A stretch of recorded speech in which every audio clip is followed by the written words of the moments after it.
Imagine chasing immortality in a room full of acid, mercury vapor, burning sulfur, and glass vessels that could explode without warning. That was alchemy. Real alchemy was not clean fantasy with wise old men and golden symbols. It was smoke, poison, fire, obsession, and almost no safety rules. Alchemists wanted gold, healing, hidden knowledge, and power over nature. Some nearly killed themselves trying to control forces they barely understood. Mercury, the beautiful poison. Mercury fascinated alchemists because it looked impossible. It was metal, but it moved like liquid. It shined like silver, flowed like water, and seemed almost alive. To many alchemists, mercury felt like a key to transformation. Maybe it could purify metals. Maybe it could create gold. Maybe it could preserve life. There was one problem. Mercury is toxic. When heated, it releases dangerous vapor.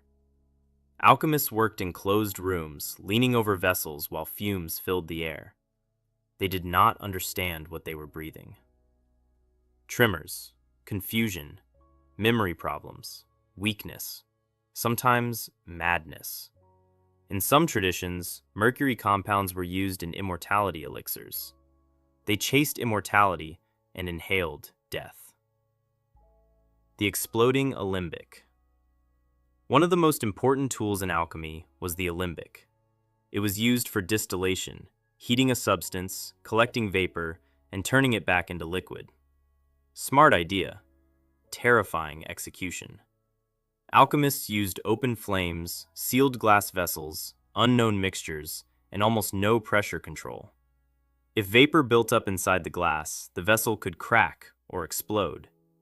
That meant boiling liquid, flying shards, smoke, fire, and a sudden reminder that curiosity has consequences.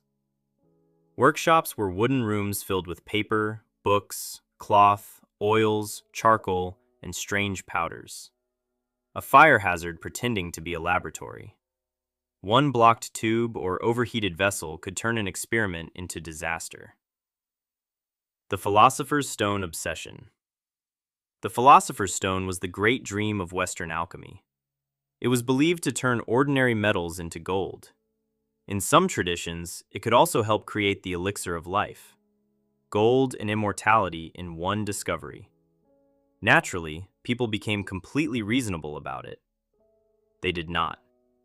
Some alchemists spent years heating substances, watching colors change, and waiting for signs of transformation. Blackening, whitening, yellowing, reddening. To them, these were not just chemical stages, they were spiritual stages too.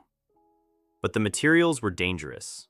Lead, mercury, sulfur, arsenic compounds, acids, toxic fumes. When experiments failed, the answer was often not, maybe this theory is wrong. It was, try again, hotter, longer, and with stranger ingredients. Some alchemists lost money and health under pressure from patrons. Fire, sulfur, and uncontrolled reactions. Alchemy loved fire. Unfortunately, fire was not always loyal. Sulfur was important. It burned with strange flames and produced choking fumes. To alchemists, it symbolized hidden energy. To the lungs, it symbolized a terrible evening. Alchemists mixed sulfur, charcoal, saltpeter, oils, alcohols, and other unstable materials. Some mixtures smoked, some burned, some exploded. The line between alchemy, medicine, fireworks, and early weapon making could get dangerously thin. A person who could create strange fires or explosive powders could be useful to rulers, or terrifying, or both. The problem was rough measurements, poor ventilation, and too much confidence. A little too much heat, a little too much pressure, a little too much curiosity. Suddenly, the search for knowledge became a burning room full of regret. The elixir of life. The most dangerous dream in alchemy may not have been gold. It was immortality. The elixir of life promised healing, longer life, and victory over death itself. For kings, nobles, and desperate seekers, this was irresistible. But if you do not understand toxicology, trying to defeat death can become a very fast way to meet it. Some elixirs included metals, minerals, mercury, arsenic, sulfur, or other substances believed to contain hidden power. The logic was symbolic. Gold did not rust, so maybe it could preserve the body. Mercury moved like it was alive, so maybe it could restore vitality. Beautiful thinking, terrible drinking. Powerful people had access to rare ingredients and private alchemists, which meant they could afford more poison. Alchemy was dangerous because it lived between discovery and delusion. Many alchemists observed, tested, recorded, and helped build real chemistry. But they worked without modern safety and often without knowing which substances were slowly killing them. They chased gold and found poison. They searched for life and found danger.